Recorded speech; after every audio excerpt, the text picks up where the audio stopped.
now you're in the final. Do you want to retain the trophy? Sorry, come again? Do you want to retain the trophy?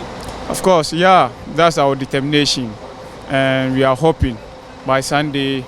We are just waiting for the team, and we are ready. You are very, very ready. Or Mali? to play in final. Both countries are very, very good side. So we are just waiting. Okay, let me. After the waffle, what do you want to do? You are playing in Ghana, no? Yes, please. I'm playing in Ghana.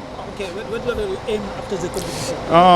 After the competition, my aim for me to get a foreign contract in outside, so that I can continue my ability over there. Yeah. You play where in Ghana?